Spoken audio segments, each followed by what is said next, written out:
Hello, कैसे हो सभी लोग? कैसी चल रही है तैयारी? एवन एवन ही रहनी चाहिए। और बताओ, कोई कमी पढ़ाई में? कुछ भी कमी हो कमेंट सेक्शन में बता देना। और बाकी सब्सक्राइब करना, शेयर करना, इतना तो तुम्हारी भी जिम्मेदारी बनती है। तो अब टाइम टेबल भी आ गया कि 14 मई को ईओआरओ का एग्जाम है, इसके अलावा आरएस भी आने वाला है। ठीक है, एसआई भी आने वाला है। तो राजस्थान हिस्ट्री सब में आता है। बहुत पढ़ तो बहुत रखा है काफी लोगों के, तो रिवीजन की कमी है। तो ये वैसे भी मेरा भी मोटिव रिवीजन के लिए ही है कि जितना हो सके उतना रिवाइज करवाऊं मैं इधर। तो उसकी वजह से क्या, अपन पढ़ तो एक बार पढ़े तो भी समझ आ जाएगा, लेकिन जब अपन बहुत सारा रिवाइज करेंगे तो अपन के दिमाग में फिट होगा, है ना? तो बस लग जाओ फिर आराम से। अब 1 घंटा जितने भी मिनट ये क्लास होगी, 40 मिनट 50 मिनट, मुझे नहीं पता कहाँ तक चलेगा ये मामला। चलो, फिर आज प्रजा मंडल है अपना, बिना टाइम वेस्ट कर आगे चलते हैं। तो दो टॉपिक पढ़ा दिया मैंने, एक तो 18 सितंबर की क्रांति और एक किसान आंदोलन, एक जनजाति आंदोलन। ठीक है, तो लगभग 3 टॉपिक कंप्लीट हो गए। आज फोर्थ टॉपिक है अपना प्रजा मंडल। और फिर बचेगा एकीकरण और प्रमुख व्यक्तित्व, समाचार पत्र वगैरह, मतलब कुल मिला के 7-8 क्लासेस और आएगी। पूरी राजस्थान रिवाइज, देखो मतलब बहुत कम, मतलब पूरी राजस्थान मतलब आधुनिक पूरी रिवाइज। फिर एक कला वो सभ्यता की क्लास ले लूंगी एक, रिवीजन के लिए लगभग अपना 70% सिलेबस कवर हो जाएगा। चले आगे, अब चलते प्रजामंडल। तो प्रजामंडल की बात करूं तो आपको 2-3 तारीख याद रखनी पड़ेगी। पहली बात बता दूं, प्रजामंडल होता क्या है। तो प्रजामंडल देखो, एक अपना ये था पूरा भारत सपोज करो, और इसमें जो ये एरिया था वो था देसी रियासतों का। किसका था? देसी रियासतों का। ठीक है, और इसमें था अपने ब्रिटेन शासन। मैंने अपने इंडियन में पढ़ा ही होगा कि यहाँ के जो गवर्नर को वाइसराय कहते थे, यहाँ पर गवर्नर जनरल कहते थे। था एक ही पोस्ट। ठीक है, तो यहाँ पर जो आंदोलन हुए थे ब्रिटेन वालों को कि भाई अंग्रेजों आप भारत छोड़ो, कौन सा था? अंग्रेज भारत छोड़ो।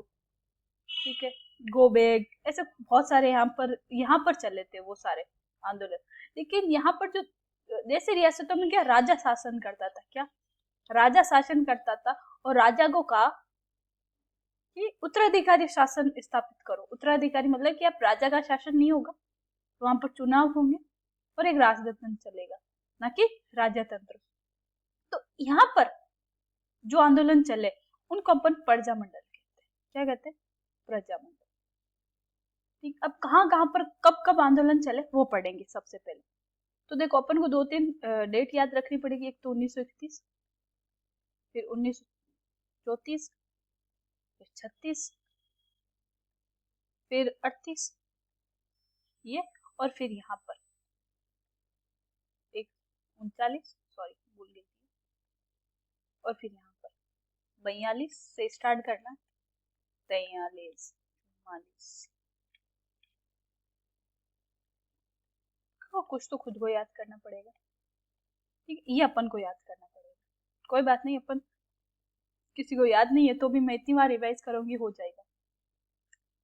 31, 34, 36, 38, 39, फिर 42, 43, 44, 45, 46 हो गए। ये तो याद हो गए। ठीक है, ये जैसे यहाँ पर एक किया, यहाँ पर दो। ठीक है, उसके बाद पूरा थोड़ी सी यहाँ पर अपन को करना है 31, 34, 36, 38 और 39। अब यहाँ पर किस किस प्रजामंडल चला था, कहाँ का? अब मेरे को बताओ। सपोज करो राजस्थान में कोई भी सूचना आती है तो कहाँ पर आती है सबसे पहले? जयपुर में आती है, नहीं आती? और जयपुर के जस्ट नीचे अपन एक बूंद डालते तो बूंदी। कहाँ पर? बूंदी। उसके अलावा फिर जयपुर से फिर कहाँ पर आती है? मारवाड़ में, मतलब जोधपुर साइड, तो मारवाड़। और मारवाड़ आई तो हाड़ौती भी जाएगी। तो इन दो को तारीख कैसे याद रखेंगे मैं एक बार बता दूं। जैसे जयपुर और बूंदी, ठीक है, 31। उसके अलावा मारवाड़ 34 और हाड़ौती 34। होगी दो याद? चलो ठीक। अब ये बीकानेर और धौलपुर, अब मारवाड़ चली गई, हड़ौती चली गई, बीकानेर पीछे रह गया, बोलो बीकानेर। तो देखो ये तीनों इंपॉर्टेंट है, जयपुर, मारवाड़ और बीकानेर, और बीकानेर फिर धौलपुर। और इधर देखो, ये देखो लगभग इक्वल है, नहीं है। अब देखो यहाँ पर अलवर में हुई, धौलपुर हो गई तो फिर बोला अलवर, और अलवर के साथ ही भरतपुर, और उधर सब करौली। अब करौली तक बातें आ गई तो मेवाड़ का कि मैं पीछे क्यों रहूं, मेवाड़ पर बातें आ गई तो शाहपुरा का मैं क्यों पीछे रहूं। बोला ठीक है, तो अलवर, भरतपुर, करौली, मारवाड़ और शाहपुरा। और यहाँ पर किसकी हुई, तो कोटा। फिर बीच में अपना किशनगढ़ बच गया, किशनगढ़, और किशनगढ़ हुई तो सिरोही तो आना ही था, और सिरोही तो क्या हुआ, कोटा, किशनगढ़, सिरोही। देखो ज्यादा ट्रिक व्रिक मत बनाओ, खुद को थोड़ा सा 2-3 बार लिखोगे ना याद हो जाएगा। फिर 42 में कुशलगढ़,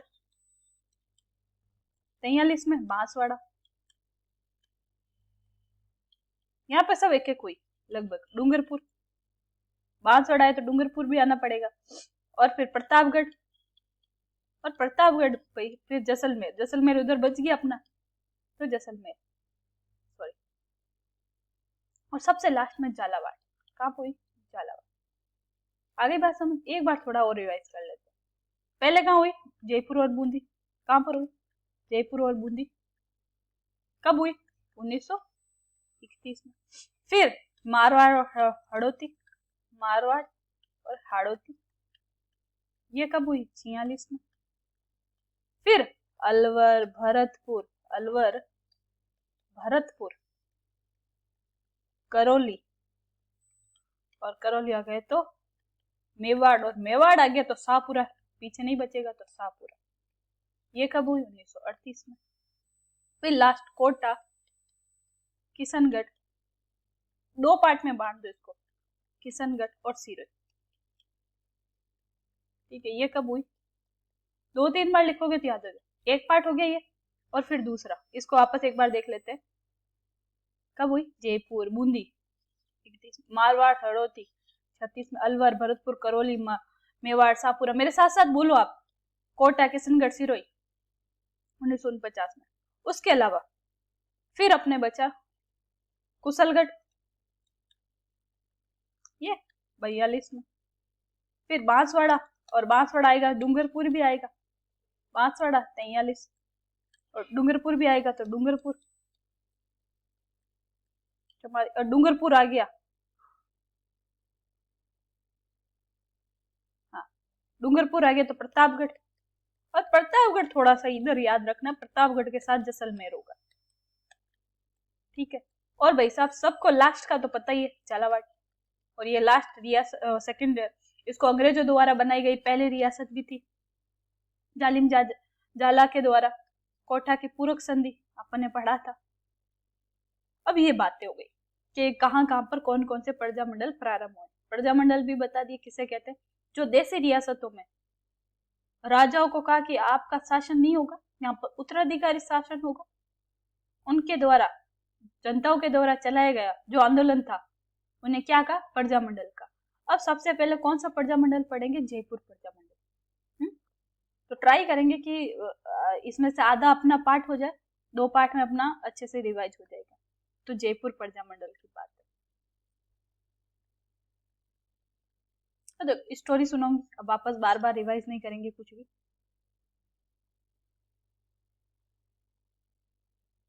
अब सबको पता है कब हुआ, 1931 में। देखो जन जागरण का सर एक तो होता मोटिवेशन देना, मैं एक बात बताती हूँ, जैसे एक तो होता मोटिवेशन कर देना, और एक होता मंजिल तक पहुंचना, तो दोनों अलग है, नहीं है। मोटिवेशन तो अपने गुरु देते, मंजिल तक अपन पहुंचते। तो यहाँ जन जागरण का श्रेय अलग इंसान दिलाता है, लेकिन स्थापना अलग करता है, हर हर प्रजा मंडल में ये है। तो इन जन जागरण का श्रेय किसको जाता है, तो ये जन जागरण, ये किसको जाता है, तो यहाँ पर एक व्यक्ति थे, अर्जुन लाल सेठी। कौन थे, अर्जुन लाल, ठीक है। अब अर्जुन लाल सेठी ने जन जागरण का श्रेय किया। अब जन जागरण का किसी ने किसी माध्यम से किया होगा, किसी पाठशाला के माध्यम से, किसी समिति के माध्यम से, कुछ ना कुछ तो किया होगा। तो इसके 3 काम है। कितने काम है? 3।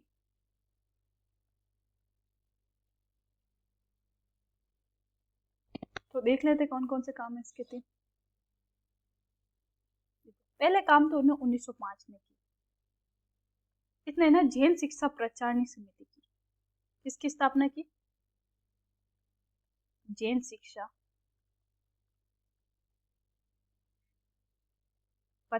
प्रचारण समिति।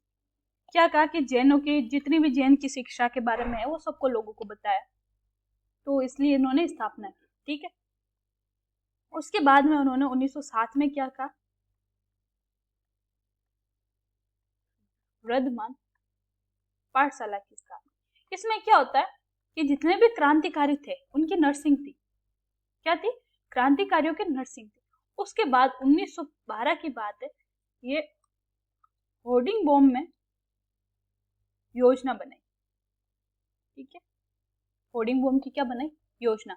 तो जन जागरण का श्रेय किसको जाता है? अर्जुन लाल सेठी को। इसके 3 काम। एक तो 1905 में जैन शिक्षा प्रचारणी समिति बनाई, फिर 1907 में वर्धमान पाठशाला बनाई जो क्या थी? क्रांतिकारियों की नर्सिंग थी। 1912 में होर्डिंग बम बनाए। इनके बहुत जोर जोर काम थे। इनके नहीं, मतलब आगे जयपुर प्रजा मंडल। फिर क्या हुआ? यहाँ पे एक कांड हो गया, इसे क्या कहते हैं?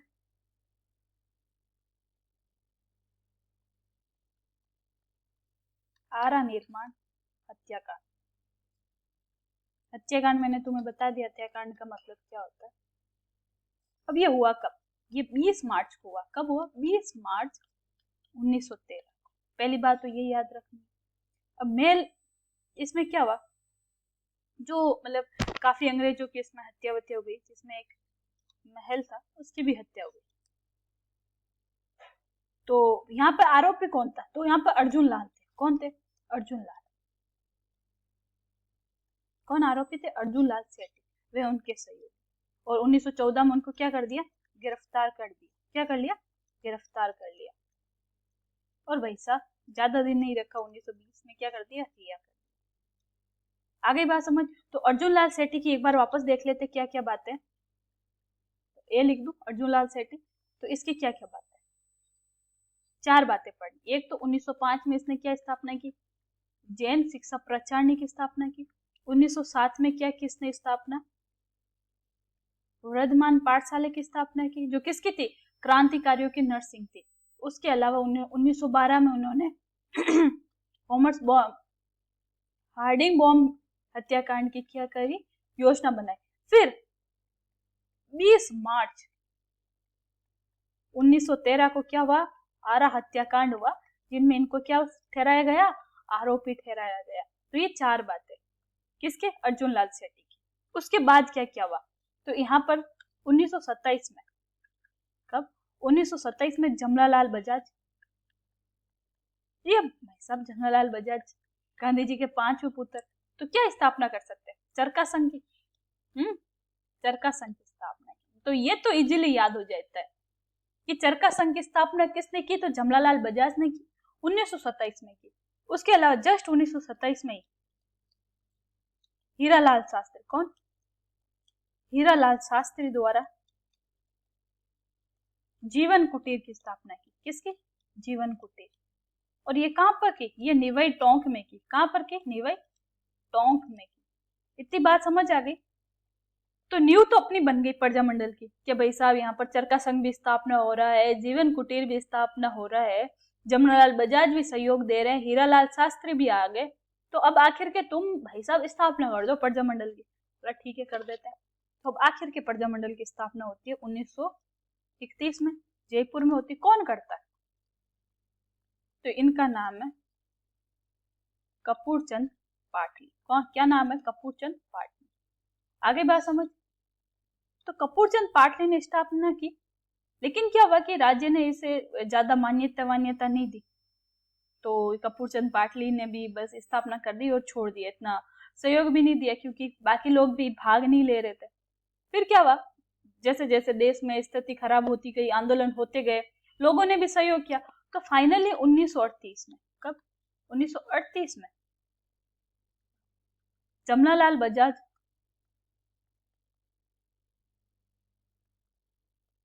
वे हीरालाल शास्त्री, कौन, हीरालाल शास्त्री, इन दोनों ने क्या काम किया, इन दोनों ने पुनर्गठन किया, कि उसके अयोग्य बता दिया कि भैया आप ऐसे प्रजा मंडल की स्थापना मत करो, आप छोटे छोटे समितियां बनाओ, राजी रहो। तो 1938 में जमनालाल बजाज और हीरालाल शास्त्री ने कहा इसका पुनर्गठन करो, फिर कर देते। फिर जमनालाल बजाज थोड़े उस टाइम बड़े मान्य थे, तो इन्होंने पहला अधिवेशन किया। क्या क्या, पहला अधिवेशन किया। तो 1938 में फर्स्ट क्या हो गया, अधिवेशन। पहला अधिवेशन हुआ तो अध्यक्षता कौन थे, जमनालाल बजाज। अध्यक्ष कौन, जमनालाल बजाज।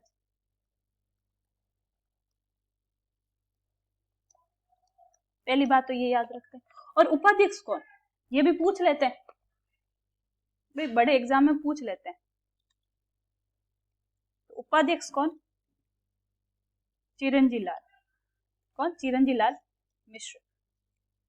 और सचिव कौन, अब सचिव कौन होगा भाई, जमनालाल बजाज के सहयोगी, कौन, हीरालाल शास्त्री, कौन, हीरालाल शास्त्री। लेकिन इसमें क्या हुआ कि एक मुख्य अतिथि के रूप में बुलाया, गांधी जी के पास गए जमनालाल बजाज कि देखो बापू, आपका 5वां पुत्र हूँ, आर्थिक सहायता देता हूँ, अब मेरी बारी, मैं कर रहा हूँ अधिवेशन, आपको पधारना पड़ेगा। गांधी जी ने कहा बेटा मैं तो अभी भूख हड़ताल पे, ऐसे ही बोलते थे गांधी जी, स्लो स्लो भूख हड़ताल पे रहते थे आधी बार डोकरा। तो जमनालाल बजाज ने कहा ऐसा ऐसा नहीं चलेगा बापू, आपको चलना तो पड़ेगा। गांधी जी बोले एक काम करो, तुम्हारी माँ को भेज दूंगा, वैसे भी तुम परिचित हो नहीं इतने। जमनालाल बजाज ने कहा आपसे क्या बोलो, ठीक है भाई माता जी को भेज देना, मैं भी उनसे परिचित नहीं हूँ, और बच्चा क्या पहली बार स्टेज पे चढ़ता है तो माँ का एकदम खुशी से समा ही नहीं जाते। तो बोला ठीक है। तो मुख्य अतिथि कौन आई थी इस टाइम, मुख्य अतिथि, अभी तो स्टोरी बाकी है, क्या हुआ देखना आप। मुख्य अतिथि कौन है इसमें, कस्तूरबा गांधी, कौन, कस्तूरबा गांधी। अब कस्तूरबा गांधी जी आए, पीछे बैठे मतलब फर्स्ट चेयर पे, और जमनालाल बजाज जी वहां पर माइक लेके बढ़िया भाषण दे रहे हैं, पीछे तालियां बज रही है, मस्त हुल्ला हो बज रहे हैं, सीटियां बज रही। अब पुलिस वाला आ गए, ये क्या हो रहा है भाई, प्रजा मंडल हट, प्रजा मंडल कुछ नहीं, गिरफ्तार करो। और जमनालाल जी को गिरफ्तार कर दिया। बाद गांधी जी के पास गए, गांधी जी के पहली बारी माँ को भेजा भाई, और कस्तूरबा गांधी के मेरे बेटे को सामने से गिरफ्तार कर दिया। ऐसे कैसे कर दिया, गांधी जी को और भड़का दिया कि 2 थप्पड़े ठोक दी उसके। तो गांधी जी के अच्छा इससे गांधी जी ने फिर बोला तो बजाज को गिरफ्तार, बजाज की गिरफ्तारी हम राष्ट्रीय प्रश्न बना देंगे, क्या राष्ट्रीय में आंदोलन छेड़ देंगे करके उसको छोड़ा नहीं। तो गांधी जी का क्या स्टेटमेंट था, गांधी जी ने कहा कि बजाज की जो गिरफ्तारी है राष्ट्रीय प्रश्न बना देंगे। कौन सा प्रश्न, राष्ट्रीय प्रश्न बना देंगे। ठीक है, तो ये पूछ सकते हैं कि बजाज की गिरफ्तारी राष्ट्रीय प्रश्न बना देंगे, ये किसका स्टेटमेंट था, कब था, 1938 में, जब बजाज ने पहली क्या की, अध्यक्षता की प्रजा मंडल की। तो वही सब गिरफ्तार, अब छोड़ना ही पड़ा गिरफ्तारी। तो फिर बजाज को क्या कर दिया, फाइनली 1929 में क्या कर दिया, रिहा कर दिया। अब यहाँ पर क्या ना, दुर्गा देवी, ये भी पूछ लेते हैं, दुर्गा देवी कौन थी, यहाँ पर महिला नेतृत्व कर रही थी। क्या कर रही थी, महिला नेतृत्व। आगे बात समझ, ओके फिर आगे चलते हैं। कोई बात नहीं, मैं वापस रिवाइज करूंगी, इतना टेंशन मत लो तुम, ठीक है। अब आखिर के 1940 में अब क्या हुआ, 1938 और 38 में तब जमनालाल बजाज ने अध्यक्षता की पुनर्गठन करके, और कपूरी चंद अपने पाटली ने स्थापना की 1938 में। हीरालाल शास्त्री और जमनालाल बजाज ने क्या किया? पुनर्गठन किया। फिर 1938 में जमनालाल बजाज ने क्या की? अध्यक्षता की। उपाध्यक्ष अपने चिरंजी लाल मिश्र थे, सचिव अपने हीरालाल शास्त्री थे, अतिथि अपने कस्तूरबा गांधी थी। गिरफ्तार हो गए और गांधी जी ने क्या कहा कि बजाज की गिरफ्तारी तो हम राष्ट्रीय प्रश्न बनाएंगे, और 1939 में क्या कर दिया? रिहा कर दिया। तो 2 साल तो यूं हो गए, फिर क्या है? 40 आए। अब फिर अध्यक्षता कौन करे? जमनालाल बजाज ने तो हाथ जोड़े हीरालाल शास्त्री को कि तू जाने और तेरी अध्यक्षता जाने, मैं तो पीछे बैठ के तालियां बजाने के लिए खुश हूँ। हीरालाल शास्त्री ने कहा ठीक है मैं करता हूँ। ठीक है, तो 1940 में अध्यक्षता कौन करते प्रजा मंडल की? हीरालाल शास्त्री। कौन करते? हीरालाल शास्त्री। अब नारे लगा रहे हैं हीरालाल शास्त्री और सहयोगी, उत्तराधिकारी शासन दो हमें, राजाओं बहिष्कार हो। अब भारत छोड़ो आंदोलन भी चल रहा था, तो काफी सारे सहयोग भारत छोड़ो में जा रहे थे। जयपुर में भारत छोड़ो आंदोलन भी प्रारंभ होने वाला था। तो जो जयपुर के शासक थे उन्होंने कहा नहीं यार, ये भारत छोड़ो आंदोलन आ गया तो गांधी वगैरह भी आएंगे, बड़े बड़े नेता आएंगे, तो मेरा तो राजपाट यूं चला जाएगा। कैसे? यूं चला जाएगा। तो इसीलिए ना भारत छोड़ो आंदोलन से डर रहे थे, क्योंकि भारत छोड़ो आंदोलन उस टाइम इतना मजबूत था कि धर्म हरम कहीं भी कुछ भी नहीं, जो भी चपेट में आ रहा था ना सबको बर्बाद करते जा रहा था, राजाओं वगैरह को। इसलिए भारत छोड़ो आंदोलन से बहुत डर रहे थे। तो फिर क्या हुआ कि हीरालाल शास्त्री वगैरह ने आंदोलन प्रारंभ किया, भारत छोड़ो भी मांग रखी कि भारत छोड़ो भी होना चाहिए। लेकिन यहाँ पर एक हो गया गड़बड़। शासक ने कहा नहीं यार, तुम बड़े अच्छे लोग हो, बुलाया हीरालाल शास्त्री को कि तुम अच्छे लोग हो यार, जयपुर वाले हो, होशियार हो, क्या छोटे मोटे कामों में पड़े हो, आप आराम से प्रजा मंडल आंदोलन करो, हमें कोई दिक्कत नहीं है, आप आराम से धरना दो, कोई दिक्कत नहीं है, हम आपको गिरफ्तार भी नहीं करेंगे, लेकिन भारत छोड़ो आंदोलन नहीं होना चाहिए। और फालतू के हिंसा के अपने धरने वरने मत दो, शांतिपूर्ण धरने दो, जेंटलमैन आदमी हो आप यार, ऐसे कैसे टाई सूट वाले हो, ऐसे तुच्छ काम करोगे आप? आंदोलन सड़कों पे उतरोगे, मतलब सड़कों मतलब सड़क पे उतरोगे? तो हीरालाल शास्त्री ने कहा बात तो सही है, हम शिक्षित हैं, ऐसे काम नहीं करते हैं। तो ऐसा क्या एक समझौता हुआ, जिसे क्या कहते हैं अपन? Gentleman agreement. क्या कहते हैं? Gentleman agreement. ये कब हुआ? 1942 में। और किन किन के बीच में हो, ये भी पूछ लेते हैं। अब ये क्या ना, जयपुर के पीएम थे उस टाइम, जयपुर के क्या, अपने देश के पीएम नहीं, जयपुर के पीएम मिर्जा इस्माइल। राजा हर किसी से नहीं मिलता था, मिर्जा इस्माइल ने बढ़िया इस्माइल देते देते हीरालाल शास्त्री को मना लिया। और किसके बीच हुआ? हीरालाल शास्त्री के। किसके बीच हुआ? हीरालाल शास्त्री के। अब क्या इनके शर्तें थी, शर्तें पढ़ लेते अपन आगे। शर्तें क्या थी? एक तो कि भारत छोड़ो आंदोलन नहीं होगा। क्या नहीं होगा? भारत छोड़ो आंदोलन। ठीक है। फिर क्या था कि शांतिपूर्ण धरने दो, आप क्या करो, शांतिपूर्ण आप धरने दो, कुछ भी करो, हम नहीं, आपको नहीं रोकेंगे। और उत्तराधिकारी शासन आपकी स्थापना कर देंगे, बट भारत छोड़ो आंदोलन नहीं होना चाहिए। इतने डरते थे भारत छोड़ो, उत्तराधिकारी शासन की स्थापना कर दी जाएगी। फिर क्या हुआ, वो ये भी चाहते थे कि भारत छोड़ो आंदोलन के जो भी नेता है वो जयपुर में नहीं आने चाहिए। तो ये भी इंपॉर्टेंट बात।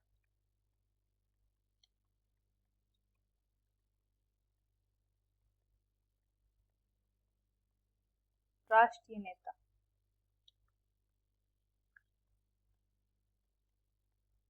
जयपुर में नहीं आएंगे। अगर सपोज करो जयपुर में आ भी गए तो उनको गिरफ्तार नहीं किया जाएगा। आओ आप बातें बातें करो, तो भारत छोड़ो आंदोलन के राष्ट्रीय नेताओं को जयपुर में गिरफ्तार नहीं होगा,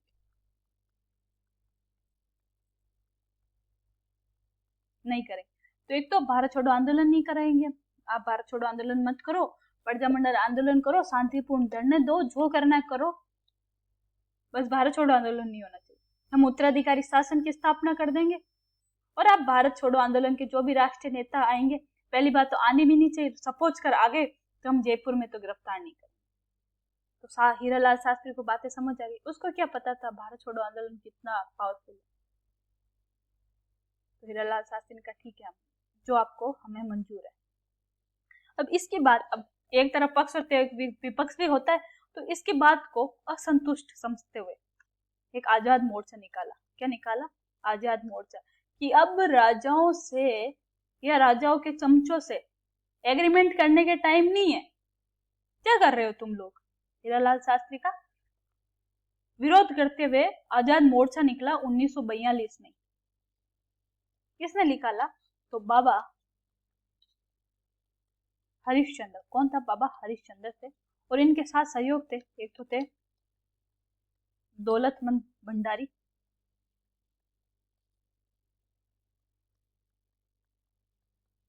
गुलाब चंद और रामकरण जोशी, ये सब थे।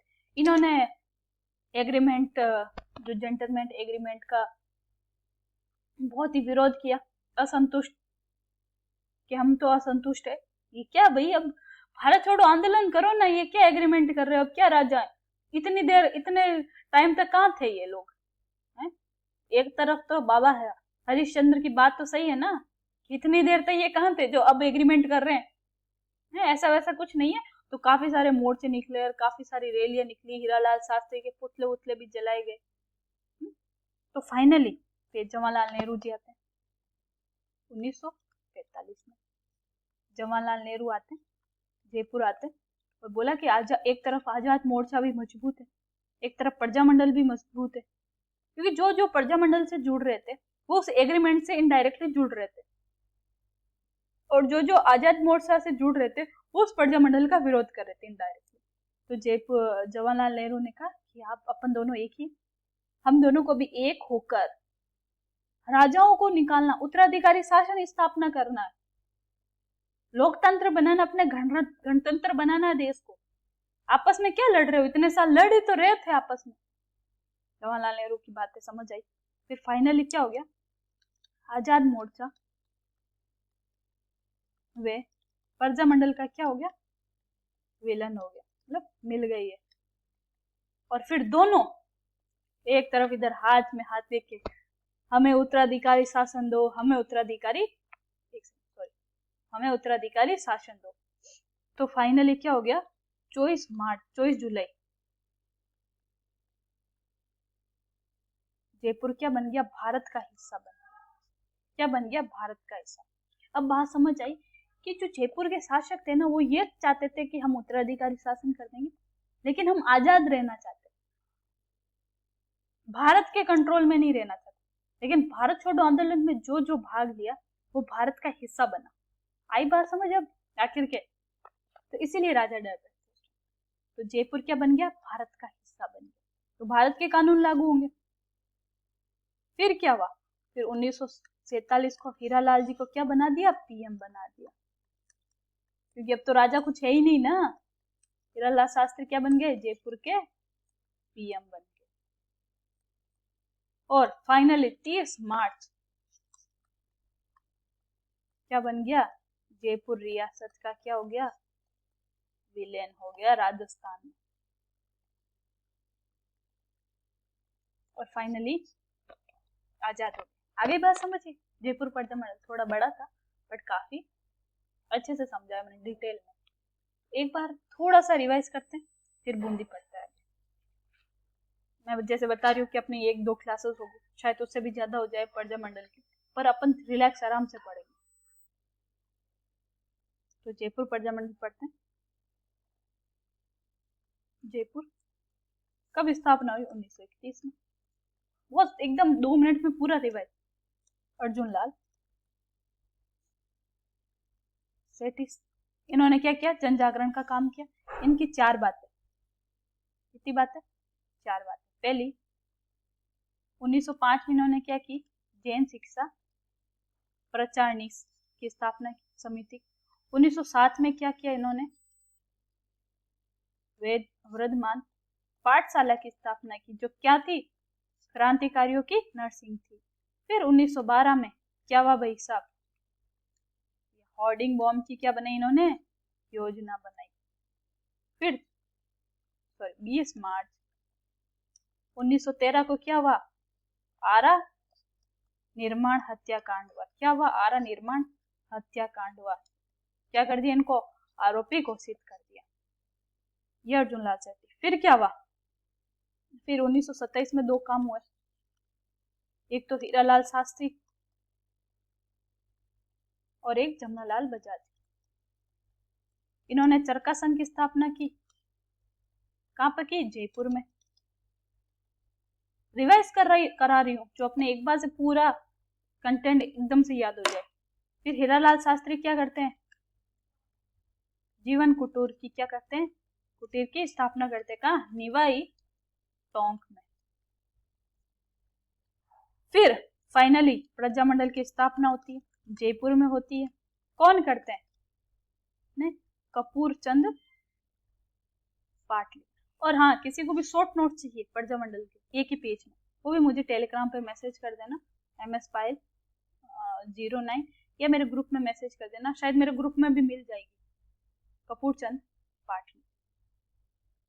ठीक है, इन्होंने स्थापना की, लेकिन ज्यादा इनका नाम हम चला नहीं और प्रजामंडल रुक गया। फिर फाइनली 1938 में हीरालाल शास्त्री